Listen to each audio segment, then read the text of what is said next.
विष्णु भगवान की जय, कालिका माता की जय। 21वां अध्याय। लिखने लगा हूँ श्री हरि के चरणों में शीश नवाए, कार्तिक मातम का बने यह 21वां अध्याय। अब ब्रह्मा आदि देवताओं ने नतमस्तक होकर शंकर जी की बड़ी स्तुति की और कहा, हे प्रभु, आप प्रकृति से परे पार ब्रह्म और परमेश्वर हैं। आप निर्गुण निर्विकार व सबके ईश्वर होकर भी नित्य अनेक प्रकार के कर्मों को करते हैं। हे शंकर जी, हम ब्रह्मा आदि सब देवता आपके दास हैं। हे देवेश, हे शिव जी, आप प्रसन्न होकर हमारी रक्षा कीजिए। हे नाथ, हम आपकी प्रजा हैं तथा हम सदा आपकी शरण में रहते हैं। राजा पृथु से नारद जी ने कहा, जब इस प्रकार ब्रह्मा आदि सब देवता और मुनियों ने शिव जी की अनेक प्रकार से स्तुति करके उनके चरण कमलों का ध्यान किया, तब उसे सुन देवताओं को वर देकर शिव जी वहीं पर अंतर्ध्यान हो गए। पश्चात शिव जी का यश गाते हुए सब देवता प्रसन्न होकर अपने अपने स्थान को चले गए। महेशा संख्यान से जलंधर का यह युद्ध चरित्र बड़ा पुण्य प्रद और सब पापों को नाश करने वाला है। यह सब सुखदायक है और महेश को भी आनंददायक है। जो इन दोनों आख्याओं को पढ़ेगा और सुनेगा वह सुकून को भोग कर अंत में अमर पद को पाएगा। बोल विष्णु भगवान की जय। बोलिए वृंदावन लाल की जय। बोलिए कार्तिक के ठाकुर की जय। कार्तिक के राई दामोदर की जय। 22वें अध्याय। जब लिखने लगा हूँ बात, श्री प्रभु प्रेरणा प्राप्त कर कलम आ गई हाथ। 21वें अध्याय। राजा पृथु ने कहा कि हे नारद जी, आप कृपा करके मुझको ये बतलाइए कि वृंदा को मोहित करके विष्णु जी ने क्या किया और फिर वो कहाँ गए। जब सब देवता स्तुति करके मौन हो गए तो भगवान शंकर ने प्रसन्न होकर देवताओं से कहा कि हे ब्रह्मा आदि देवताओं, जलंधर तो मेरा ही अंश था, मैंने उसे तुम्हारे लिए नहीं मारा, ये तो मेरी संसारिक लीला थी। फिर भी आप लोग सत्य कहिए कि इससे आप सिद्धि हुए या नहीं। तब ब्रह्मादि देवताओं के नेत्र हर्ष से खुल गए। उन्होंने शिव जी को प्रणाम करके विष्णु जी का सब वृतांत कह सुनाया। जो उन्होंने बड़े प्रियतन से वृंदा को मोहित किया था तथा वो अग्नि में प्रवेश करके परम गति को प्राप्त हुई। देवताओं ने ये भी कहा कि तभी से वृंदा की सुंदरता पर मोहित हुए विष्णु उनकी चिता की राख लपेटे हुए इधर उधर घूमते हैं। अतः आप उन्हें समझाइए, क्योंकि ये चराचर प्रकृति आपके अधीन है। देवताओं से ये सब सुनकर शंकर जी ने उन्हें अपनी दुस्तर माया समझाई और कहा कि ये सारा जगत उसी के अधीन है। उसी से मोहित विष्णु भी काम के वश हो गए हैं। परंतु महादेवी उमा देवों में की जननी सबसे परे वो मूल प्रकृति परम मनोहर और वही गिरजा भी कहलाती है। विष्णु जी का मोह दूर करने के लिए आप उनकी शरण में जाइए। यदि वो प्रसन्न हो जाएंगी तो आपका सब काम हो जाएगा। शंकर जी की आज्ञा से सब देवता मूल प्रकृति को प्रसन्न करने चले। उनके पास पहुंचकर उनकी बड़ी स्तुति की। तब आकाशवाणी हुई, हे देवताओं, मैं 3 प्रकार से तीनों गुणों से पृथक होकर स्थित होती हूँ। सतगुण से गौरी और रजोगुण से ज्योति रूप हूँ तथा आप लोग मेरी आज्ञा से यदि सादर उन देवियों के पास जाओ तो वो तुम्हारे मनोरथों को पूरा कर देगी। ये सुनकर देवताओं के नेत्र खुल गए। वो भगवती का आदर करते हुए गौरी लक्ष्मी और सरस्वती को प्रणाम करने लगे। सब देवताओं की भक्ति पूर्वक प्रार्थना से वो सब देवियां प्रकट हो गई। सभी देवताओं ने खुश होकर निवेदन किया। तब देवियों ने कुछ बीज देकर कहा, इन्हें ले जाकर विष्णु को दे दो, तुम्हारे सब काम सिद्ध हो जाएंगे। ब्रह्मादि देवता उन बीजों को लेकर विष्णु जी के पास गए। उन्होंने बीजों को वृंदा की चिता भूमि में डाल दिया, जिससे धात्री, मालती एवं तुलसी प्रकट हुई। विष्णु जी ने जो ही उन स्त्री रूप वाली वनस्पतियों को देखा तो वो उठ बैठे। कामासक्त चित्त से मोहित हो उनसे याचना करने लगे। धात्री व तुलसी ने उनसे प्रीति की तो विष्णु सारा दुख भूलकर देवताओं को नतमस्तक हो अपने लोक को चले गए। वो पूर्ववत सुखी वो शंकर जी का सुमरन करने लगे। ये आज्ञान शिव जी की भक्ति देने वाला है। ओ श्री कृष्ण भगवान की जय। बोलिए कार्तिक की जय। बोलो सभी बहनों को जय श्री राम। 23वां अध्याय वर्णन आंवला तुलसी जान पढ़ने सुनने से कपिल हो जाता कल्याण। नारद जी ने कहा, हे राजन, इसी कारण से उदापन में तुलसी की जड़ में भगवान विष्णु की पूजा की जाती है। तुलसी का मूल प्रदेश भगवान विष्णु को प्रसन्न करने वाला है।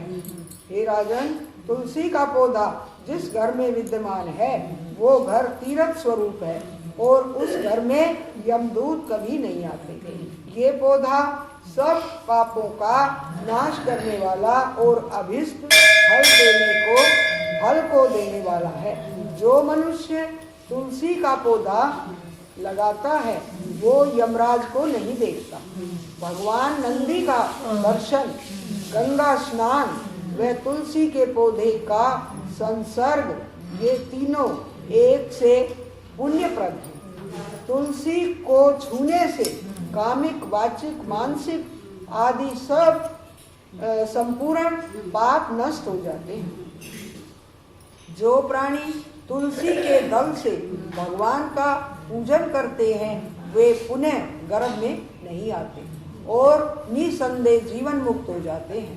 तुलसी के दल में पुष्कर आदि समस्त तीर्थ, गंगा आदि नदियां और विष्णु प्रभृति सब देवता निवास करते हैं। तुलसी के पौधे के पास जो अपना प्राण विसर्जन करता है वो चाहे कितना बड़ा पापी क्यों न हो, उसे यमराज नहीं देख सकते। हे राजन, जो लोग तुलसी के काष्ठ का चंदन लगाते हैं वो सहज में मोक्ष को प्राप्त होते हैं। उनके द्वारा किए गए पाप उनके शरीर को स्पर्श नहीं कर पाते हैं। हे राजन, जहाँ तुलसी के वन की छाया हो वहाँ पर पितरों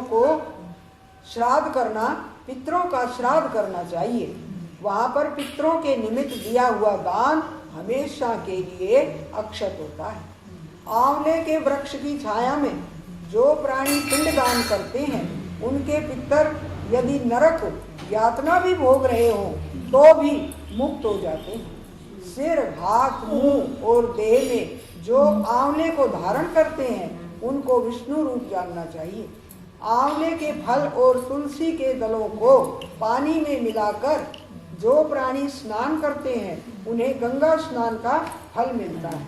जो मनुष्य आंवले के पत्तों और फलों से देवताओं का पूजन करते हैं उन्हें स्वर्ण, मणि और मोतियों द्वारा पूजन का फल प्राप्त होता है। कार्तिक मास में सब तीर्थ, ऋषि, देवता और सब यज्ञ जब सूर्य तुला राशि में होता है आंवले के वृक्ष में वास करते हैं। जो मनुष्य द्वादशी तिथि को तुलसी दल और कार्तिक में आंवले का पत्ता तोड़ता है वो रौरव नरक में वास करता है।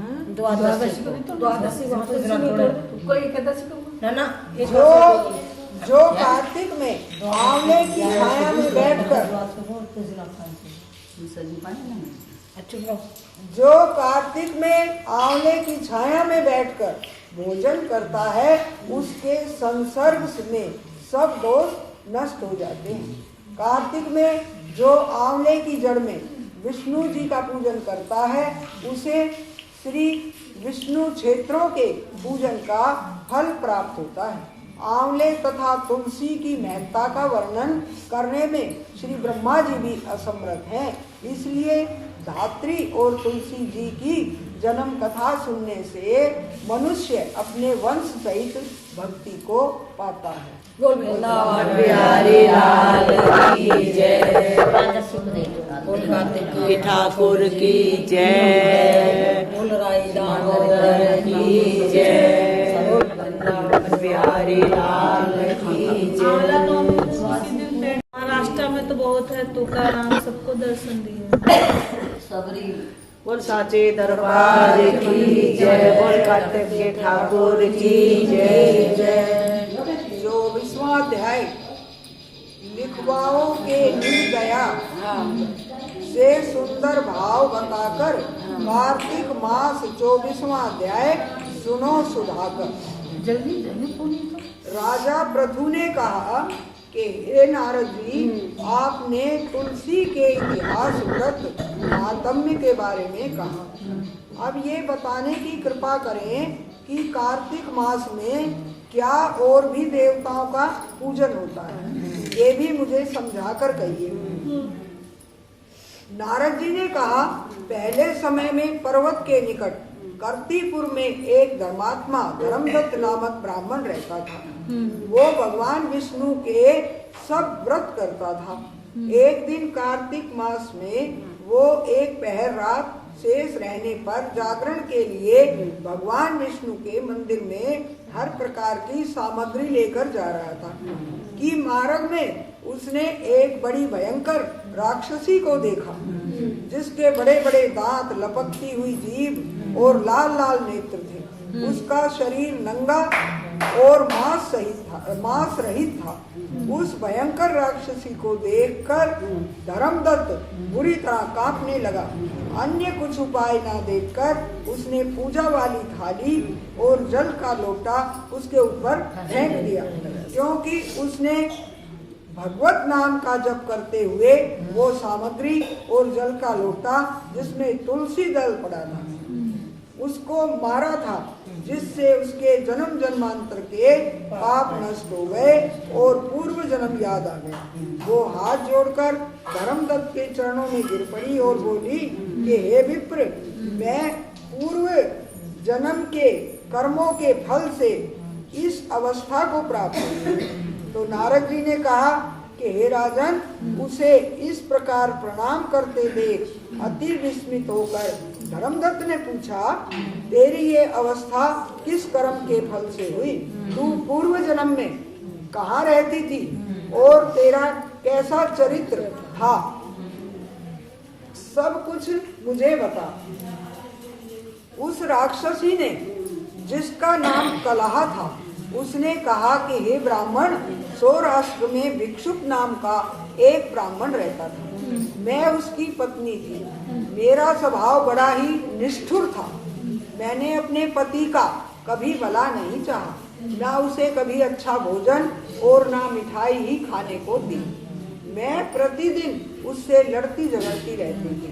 मुझे इस प्रकार की झगड़ालू देख तथा नित्य प्रति की कलह से तंग आकर मेरे पति ने दूसरा विवाह करने का निश्चय किया। ये सुनकर कि मेरा पति दूसरा विवाह कर रहा है, मैंने उसके ब्याह से पहले ही विष खाकर आत्महत्या कर ली। मेरी मृत्यु के बाद यमदूत आए और मुझे गदा से मारते हुए यम के पास ले गए। यमराज ने मुझे देखकर चित्रगुप्त से पूछा कि हे चित्रगुप्त, इसने क्या कर्म किया है? जो भी कर्म इसने किए हैं उनका फल इसे भोगना होगा। कलहा ने कहा, हे ब्राह्मण, चित्रगुप्त ने यमराज से कहा, इसने अपने जीवन में कोई भी अच्छा काम नहीं किया। ये अपने पति को सदा खराब भोजन देकर आप अच्छा भोजन खाती रही है, इसलिए अब ये विष्ठा खाने वाली होगी। इसे अब सुअरी का जन्म दिया जाएगा, क्योंकि ये अकेली ही पाक के बर्तन में भोजन करती थी, इसलिए ये अपने बच्चों को खाने वाली बिल्ली होगी। इसने अपने पति पर क्रोध करके आत्मघात किया है, इसलिए ये प्रेत योनि में जाएगी। अब आप इनको अपने दूतों द्वारा मरु स्थान में भेज दीजिए। वहाँ पर वो बहुत दिनों तक प्रेत योनि में रहकर फिर ये पापिन अपनी तीनों योनियों को भोगेगी। सो हे ब्राह्मण, मैं 500 वर्ष से प्रेत योनि में हूँ और भूख प्यास के कारण नित्य दुखी रहती थी। एक दिन भूख से तंग आकर मैं एक वैश्य के शरीर में प्रविष्ट हो गई। उसके शरीर द्वारा मैं कृष्णा और बेणी के संगम पर इस देश में आ पहुंची। एक दिन भगवान शंकर व विष्णु जी ने मुझे बलात् उसके शरीर से बाहर निकाल दिया। अरे चुप करो। फिर मुझे आप दिखाई दिए। आपके लोटे में से तुलसी जल का छींटा मेरे ऊपर पड़ा, जिससे मेरे सब पाप नष्ट हो गए। हे द्विजोत्तम, अब आप इसे मुझे ये बताइए कि आगे होने वाली इन तीनों योनियों और इस प्रेत शरीर से किस तरह मेरी मुक्ति होगी। तो धर्मदत्त ने कलह की बात सुनकर उसके पिछले कर्मों और वर्तमान अवस्था को देखकर बड़ा दुखी हुआ। उसका दुख देखकर उसका चित्त पिघल गया। फिर उसने दुखित भाव से कहा, बोल श्री कृष्ण भगवान की जय। बोल राधा कृष्ण भगवान की जय। उमापति महादेव की जय। बोल मेरी गायत्री माता तेरी सदाई जय। जय जय श्री राधे की जय। आज है 25वां अध्याय। सुना प्रसन्न ऋषियों का और बोले सूत जी ज्ञान। 25वें अध्याय में सुनो श्री हरि की सच्ची बात। तीर्थ व्रत और दान आदि के करने से समस्त पाप नष्ट हो जाते हैं, मगर प्रेत योनि में रहने वाले को इसका अधिकार नहीं है। तुम्हारे दुख को देखकर मैं अत्यंत दुखी हूँ और तुम्हारा दुख दूर किए बिना मुझे संतोष नहीं होता। तुम्हारे पाप बड़े भारी हैं, क्योंकि यह तीनों योनियां बहुत बड़े पाप करने वाले को ही प्राप्त होती है, और प्रेत योनि तो थोड़े पुण्य से नष्ट भी नहीं हो सकती। लेकिन मैं तुम्हें इस योनि में अवश्य छुड़ाऊंगा। ये कौन कह रहा है? ये पंडित धर्मदत्त पंडित था। छुड़ाऊंगा। इसीलिए मैंने जो कार्तिक का व्रत किया है उसका आधा पुण्य तुझे मैं देता हूँ, क्योंकि यज्ञ दान तीर्थ सबके सब निश्चय ही कार्तिक व्रत के पुण्य के समान नहीं है। कार्तिक का ये जो व्रत बोला जो भी हम करते हैं वो कार्तिक स्नान के बरोबर नहीं है। कार्तिक स्नान का इतना बड़ा महत्व। देव ऋषि नारद जी बोले, हे राजन, इतना कहकर धर्मदत्त ने उसको ओम नमो भगवते वासुदेवाय, ओम नमो भगवते वासुदेवाय, ओम नमो भगवते वासुदेवाय यह द्वादश मंत्र सुनाया और तुलसी का जल उसके ऊपर छिड़का। बस फिर क्या था, क्षण भर में वह प्रेत योनि से छूट प्रज्वलित शिखा के समान दिव्य रूप धारण कर लक्ष्मी के समान सुंदर चांडाल निकली। वह व्रत तब वह धर्मदत्त को दंडवत करके प्रसन्नता से गदगद होकर बोली, हे ब्राह्मण, आपके आशीर्वाद से मैं इस घोर नरक से छूट गई हूँ। मुझे आप सागर में डूबती हुई के लिए आप नौका के समान। नारद जी ने कहा, हे राजन, अभी कन्हा इसी प्रकार कह ही रही थी कि वहां विष्णुगण एक देदीप्यमान विमान लेकर आए। विमान के द्वार पर अप्सराएं और गण बैठे हुए थे। धर्मदत्त ने उनको देखकर प्रणाम किया। पुण्यशील और सुशील नामक भगवान विष्णु के गणों ने धर्मदत्त को अपने हाथों को ऊपर उठा उसका अभिनंदन करके कहा, हे द्विज श्रेष्ठ ब्राह्मण, आप धन्य हैं जो सदा भगवान विष्णु के व्रत कथा और सेवा में लगे रहते हैं।